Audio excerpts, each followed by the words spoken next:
Beri nama pedang ini Naga Puspa. Selamatkan dia. Jangan sampai jatuh ke tangan pendekar berwatak jahat.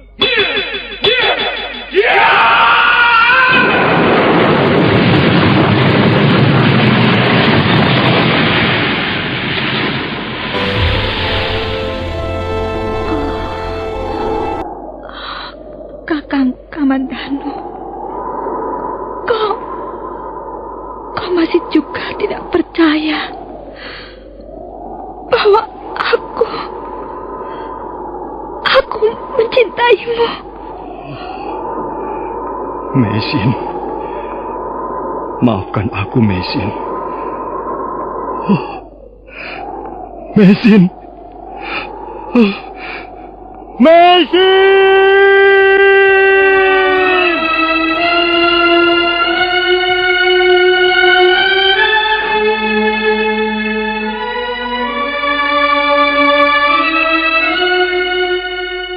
Tutur Tinula.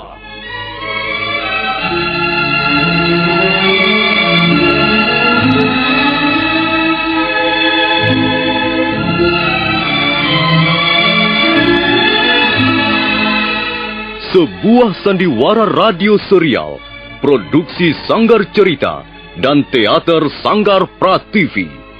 Sebuah kisah dengan latar belakang sejarah runtuhnya Singasari dan berdirinya Kerajaan Majapahit.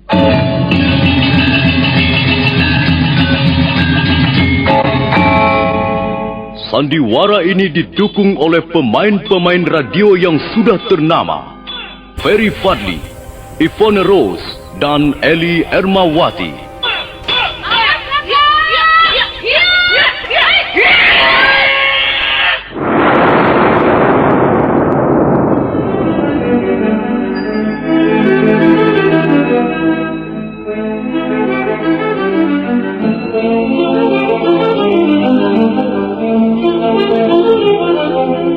Cerita ini ditulis dan diolah oleh S. Tijab, hiasan musik dan sutradara C.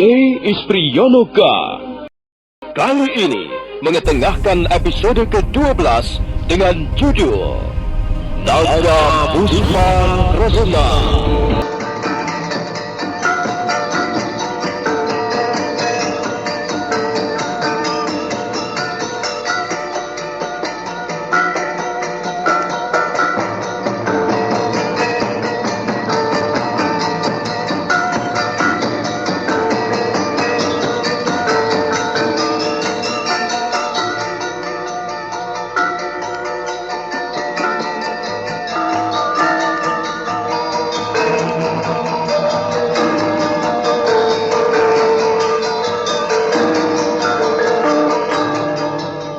Seri ke-344 ini didukung oleh para pemain Ferry Fadli sebagai Arya Kamandanu, Sono Sugiyakso sebagai Empu Lunggah, dan Asdi Suhastra pembawa cerita.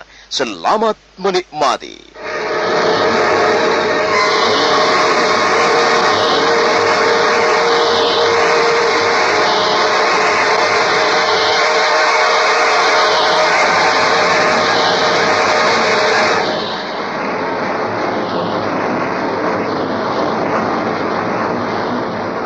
Arya Kamandanu merasa tak berdaya lagi.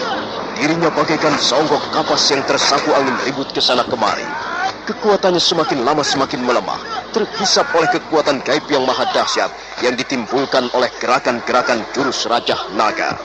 Semakin dia berusaha untuk melawan kekuatan itu, maka tenaganya semakin tersedot habis. Akhirnya dia pasrah, tapi tangan dan seluruh anggota badannya masih terus bergerak ke sana kemari. Kadangkala tubuhnya berjumpalitan di udara, tak tentu ujung pangkalnya. Tolong, Bapak Lunggah! Tolong! Saya tidak dapat menghentikannya! Oh, tolong! Tolong, Bapak Lunggah! Tolonglah saya! Saya tidak dapat menghentikannya! Pada saat itulah, Empu Lunggah melompat ke udara, dan sambil mengepalkan kedua belah tangannya, orang tua itu menerjang ke arah Arya Kamandanu.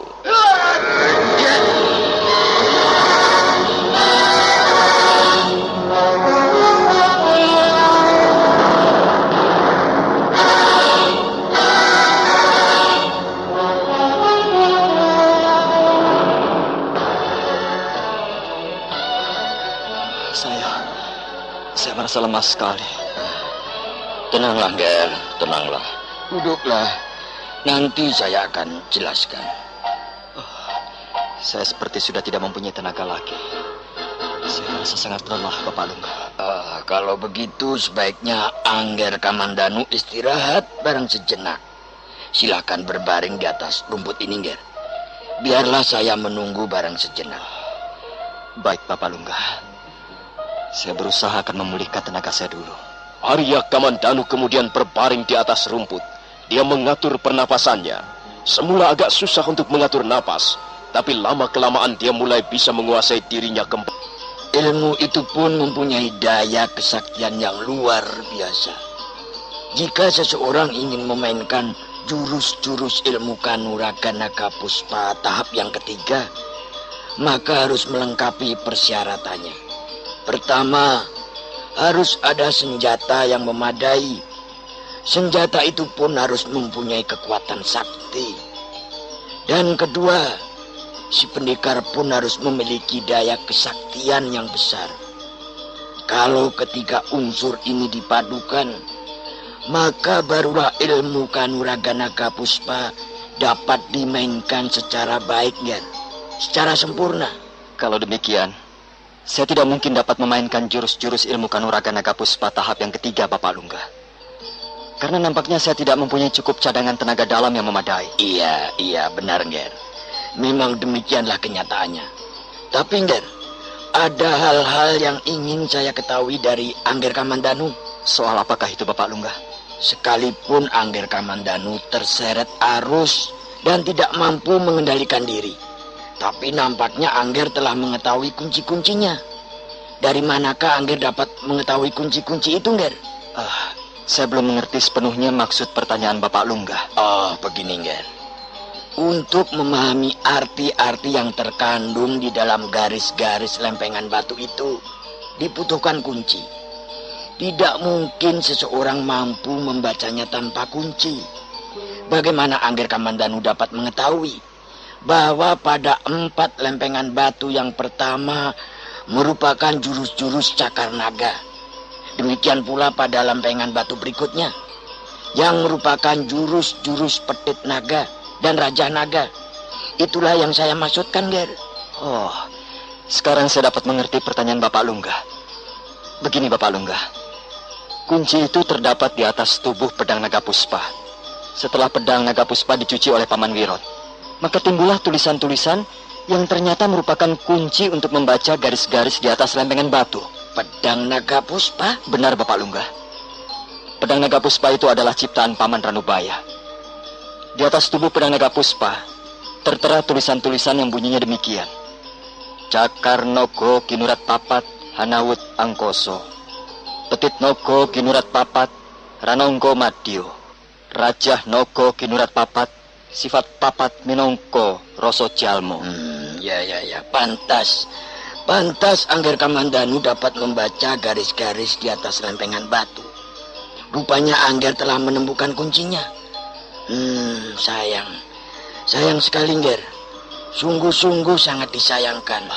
Ada apa, Bapak Lungga? Bapak Lungga kelihatannya sangat kecewa. Iya, Nger. Mungkin memang sudah demikian kehendak Sang Yang Witiwasa. Begini, Nger.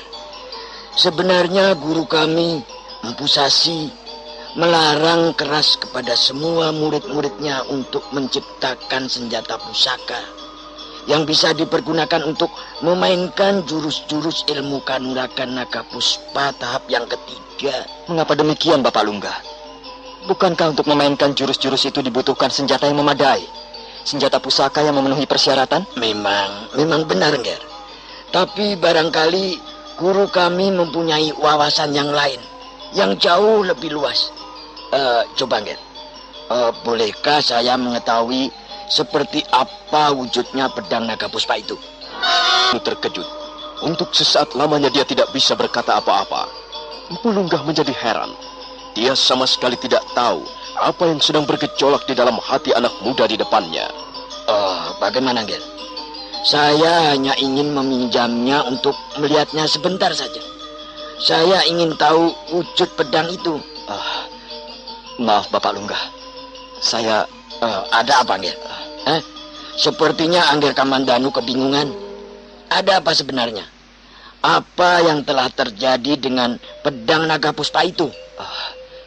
Pedang naga puspa itu sekarang sudah tidak bersama saya lagi, Bapak Lunggah. Belum lama saya bertemu dengan seorang pendekar. Kami sudah pernah bertarung sebelumnya. Saya tahu dia sangat bernafsu untuk memiliki pedang naga puspa. Sudah beberapa kali dia berusaha merebut senjata itu dari tangan saya. Pada pertarungan yang terakhir kalinya, saya telah mengalami nasib sial. Pendekar itu dapat merobohkan saya dan kemudian membawa lari pedang naga puspa. Demikianlah Bapak Lunggah. Saya sangat menyesal. Saya merasa sangat berdosa kepada Paman Ranubaya. Saya telah melalaikan tugas saya. Ya. Memang hal itulah yang dikhawatirkan, Ger. Itulah sebabnya guru kami melarang keras membuat senjata pusaka yang bisa dipergunakan untuk memainkan ilmu kanuragan naga puspa tahap ketiga. Dan ternyata apa yang kita khawatirkan terjadi. Sebab ketahuilah, Ger, senjata pusaka seperti itu sangat ampuh. Senjata itu mengandung kekuatan gaib yang sangat dahsyat.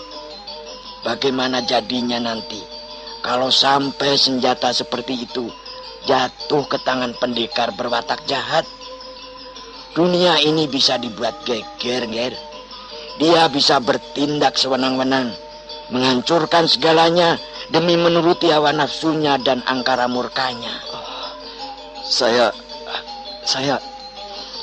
sangat menyesal, Bapak Lunggah.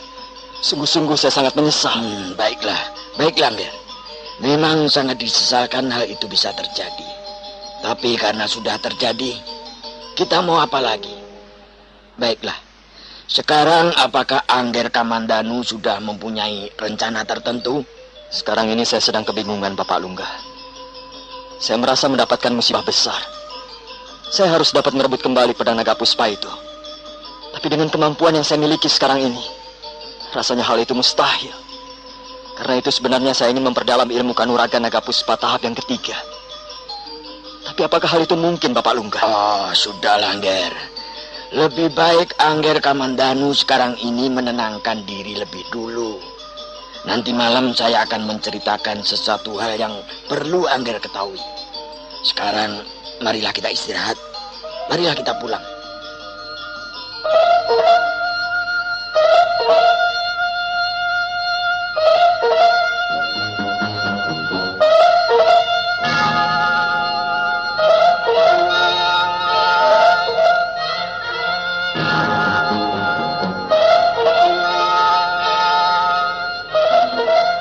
Malam harinya, Arya Kamandanu kembali menemui Empu Lunggah di ruangan samadinya. Nampak Empu Lunggah sudah duduk menunggu kehadirannya. Mereka kemudian duduk bersila berhadap-hadapan. Di mana Nini Sakawuni, Ger? Barangkali Sakawuni sudah tidur, Bapak Lunggah. Tadi saya lihat dia masuk ke ruangan biliknya bersama Nini Lucinggan. Baiklah. Dengan begitu kita bisa bicara dengan tenang. Begini, Ger Kamandanu. Iya, Bapak Lunggah. Siang tadi saya sudah mengutarakan kepada Angger bahwa sangat sukar bagi ukuran pendekar zaman ini untuk dapat menguasai secara sempurna ilmu kanuragan naga puspa tahap yang ketiga. Hal itu bukan tidak ada sebabnya, Ger. Apakah sebabnya, Bapak Lunggah? Apa gunanya ilmu itu diciptakan kalau memang tidak akan ada seorang pendekar pun mampu untuk menguasainya? Bukankah akhirnya ilmu itu akan menjadi sia-sia belaka? Sebabnya demikian, Ger. Dan hal ini merupakan persyaratan mutlak.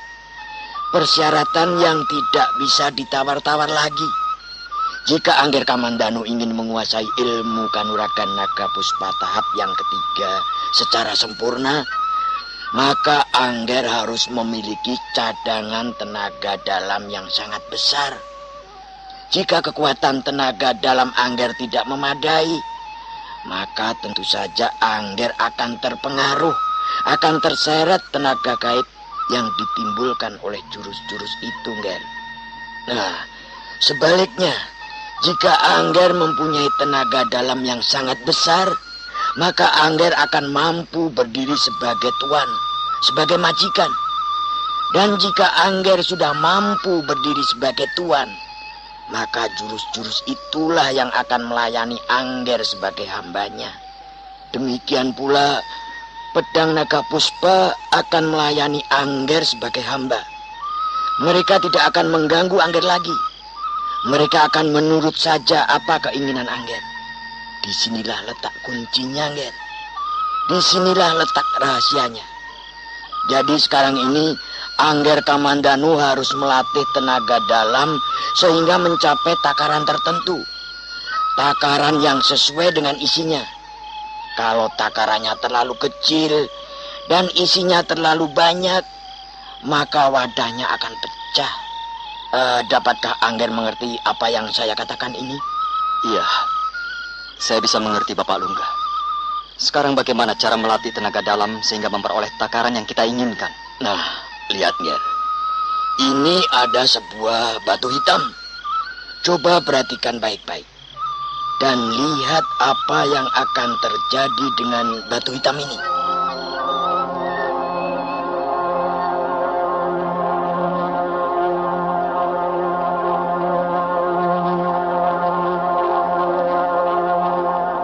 Empu Lunggah menggenggam batu hitam sebesar telur ayam.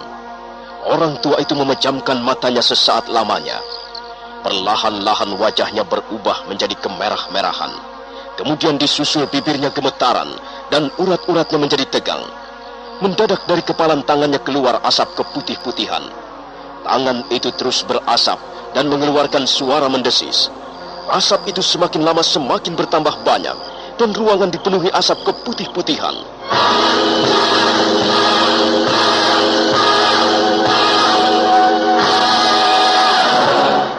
Arya Kamandanu ternganga keheranan begitu melihat Empu Lunggah membuka telapak tangannya. Batu hitam itu sudah berubah menjadi segumpal debu. Debu berwarna kehitam-hitaman. Empu Lunggah kemudian menaburkan debu itu ke sebuah patok kelapa kering. Angger Kamandanu tidak usah merasa heran. Apa yang baru saja saya lakukan dapat juga dipelajari oleh orang lain. Yang perlu Angger ketahui ialah jika Angger ingin menguasai ilmu kanuragan naga puspa tahap ketiga secara sempurna, maka paling tidak Angger harus mempunyai tenaga dalam 2 kali lipat seperti yang telah saya perlihatkan tadi. Apakah hal itu mungkin, Bapak Lunggah? Saya tidak dapat menjawab pertanyaanmu, Nger.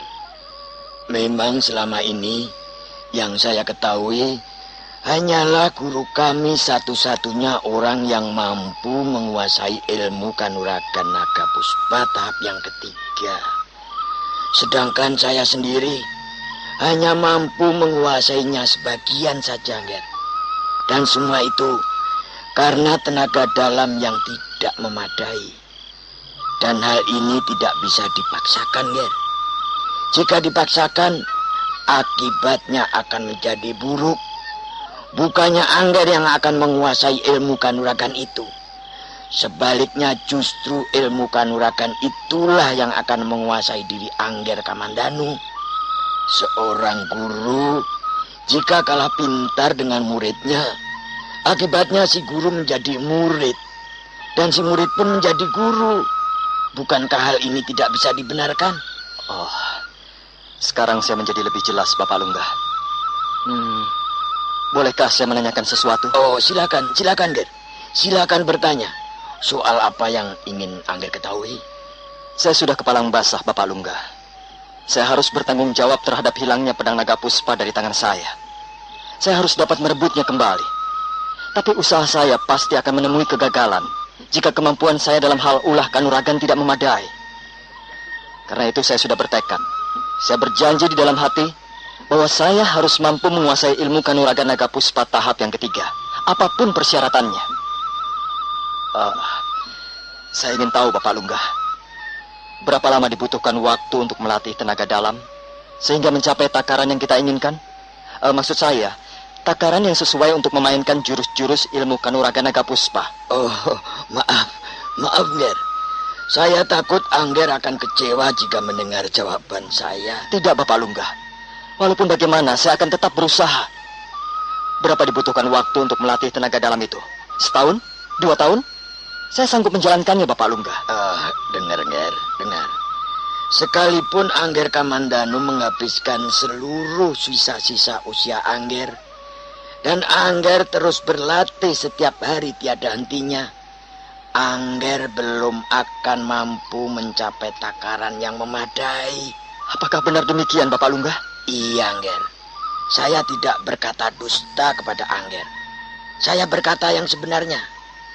Itulah mengapa saya pernah berpikir bahwa ilmu kanuragan naga puspa ini hanya lahir di dunia untuk menjadi milik guru, milik Empu Sasi seorang diri. Mustahil bagi orang lain untuk bisa mendalaminya secara sempurna. Kalau begitu saya telah gagal. Bukankah demikian, Bapak Lungga? Bukankah saya telah gagal sebelum mencoba? Iya, saya sendiri juga telah gagal, Angger Kamandanu. Bertahun-tahun saya menekuni ilmu itu, dan saya merasakan perkembangan saya sangat lamban. Saya hampir tidak pernah maju, Nger. Bahkan kadangkala karena putus asa. Untuk mendalami ilmu kanuragan naga puspa tahap ketiga, silakan menunggu seri berikutnya. Sampai jumpa.